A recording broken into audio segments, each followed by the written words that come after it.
What's this? 30 for 30, presented by Volkswagen.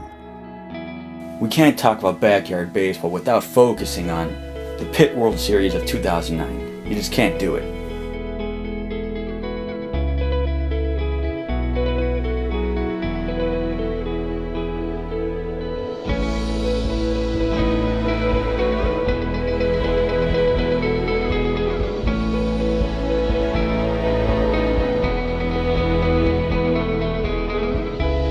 It's called Pitt Ball, named after the 5x5 pit that was dug into the backyard. Hit the ball in the pit, get 7 points. For some unknown reason, they chose Noah to pitch Game 1. Noah was a pitcher in the same way that I'm the guy that invented the car. It exists only in a hypothetical conversation. Luckily, Noah was surrounded by big hitters.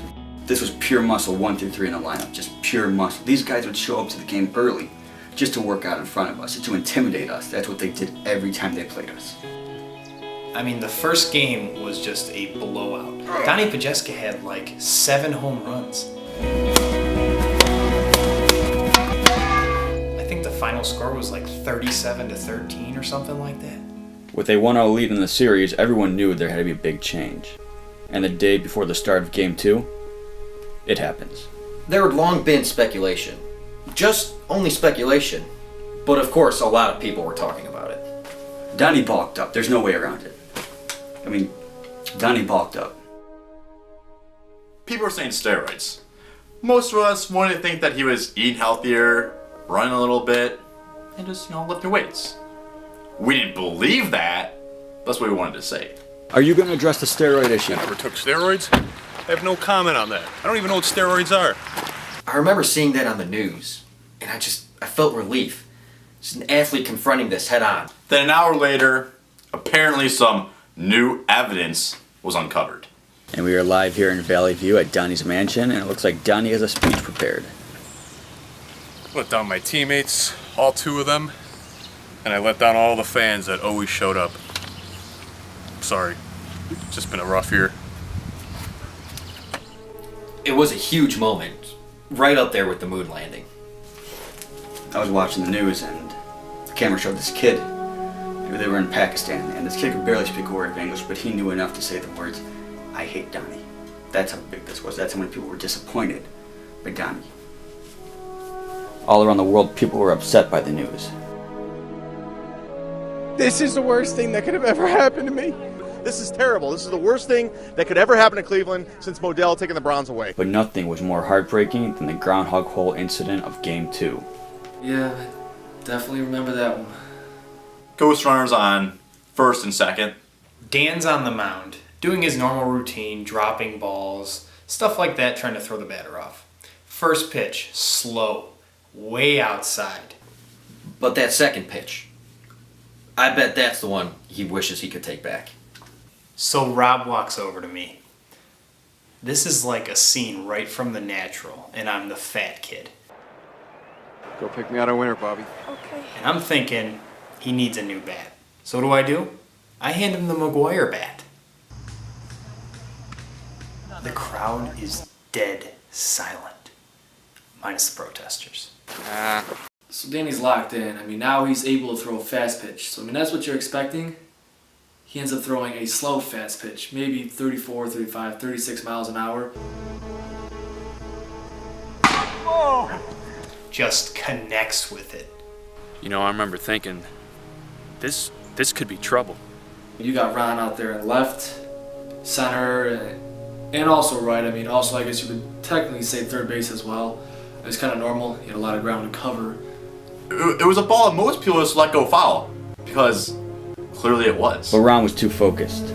And even though everyone, including the opposing team, was yelling for him to stop, Ron kept running. Little did he know, he was headed right for the groundhog hole area. The groundhog hole area. It's a place of celebration, joy. It's the ultimate goal. Except in this situation. This was actually pretty terrible. Even though the ball was heading foul, Ron didn't care. That's when it happened. Ron reaches his hand out to catch the ball, and pop. His foot went in the hole, but he kept going. So I remember thinking, you know what? He just busted his knee. He missed the ball. He missed the ball by like 10 feet. But that effort, you don't forget effort like that. They ended up winning that game when Dan hit a curveball into the pit. Instant 9 points, and suddenly, the series was tied. By game 3, Donnie was suspended. And now Noah and Rob needed a replacement. Who are you going to find to replace Donnie? There's no one out there. This is where things get really interesting. Alright, so I sent out a mass AOL instant message to all the former players that were out there. You know? Everyone I played in the past, everyone I even heard about. Not one single reply. So what do? Noah, you know what he had the idea of? I didn't think international. There was this kid named Luke. Kind of goofy, spoke with an accent, very, very uncoordinated. But hey, he's willing to come to America. And of course, he didn't know anything about baseball or Pitt. He's from Australia, and Noah posted online that he owned a farm and was looking for farm help. And here we go, we get Luke. Luke arrives in America looking to work on a farm and learn about horticulture. But that just wasn't the case. Within 1 hour of Luke's plane landing, Noah took his passport, his money, put it in a safe, and had that kid on the field practicing baseball. Alright, so nobody can argue the legality of taking somebody's passport and forcing them to play baseball. But that's not what this is about. That's not what we're here talking about. There may be a different time for that, but right now there's something else going on. Suddenly you got Dan, Ray, and myself playing against a solid team. Games 3, 4, and 5 were all close. Luckily, no broken bones or major injuries. Until... I've seen a lot of things in my life, but nothing made me turn away quicker than the Game 6 incident. Alright, so I'm not going to sugarcoat the incident, alright? There's no way around it. This was brutal. And there was an extra challenge in this game too, because a family had set up tents in the outfield, which is allowed by pit rules. If the ball goes into the tent, it's 9 points. This really got the game interesting. But for some people, like Luke, this was only added stress. Minutes before the start of Game 6, Luke meets with the commissioner. So he came to me and requested a trade. Something about the other team holding him and keeping his passport. I'm not one for details. The commissioner approved the trade, Luke in exchange for 3 points. This trade upset many, including Rob. That was uncalled for. You can't do that here, not in this league. I don't know how things stand internationally, but here you have a precedent that has to stand there. You have to be loyal to your team. The things that we did for Luke are just, you can't even put in words the amount of fame we put for this guy. And here he just stabs our back. First time that Luke bats, he gets drilled. Hit by a 38, 39 miles per hour fastball from Rob. Rob said it slipped. I wasn't so sure though. I heard supposedly that it slipped from his hand. That's impossible. Like, this is Rob, not Ron. Rob, the state champ. And then the second time, we all know it was intentional. All Rob had to do was throw it over the plate, and Luke would have swung and missed. When Rob released that ball, I knew.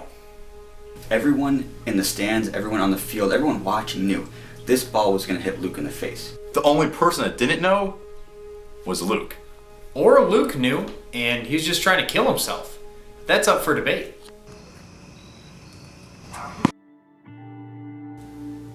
That was a sound that would haunt me for weeks. It kept me up at night. The sound of a 39 miles per hour fastball, a tennis ball, hitting a British man in the face is unlike anything I've ever heard. And I describe it as the sound of a slab of beef hitting a windshield at 150 miles an hour. You know, we can joke about it now, but at the time, well, actually at the time we were all laughing because we thought it was kind of funny. Hit him right in the face. But he died, so it wasn't really that funny. Maybe a little. What he lived for and what he died for. I forgot what time it was. We gotta get back to Brett. It's almost time to show off fireworks. 'Cause I'd miss you, baby, and I don't wanna miss a thing. Let's fade that out, okay? The sweetest dream. Okay, much better. Well, let me tell you, folks, it does not get any easier.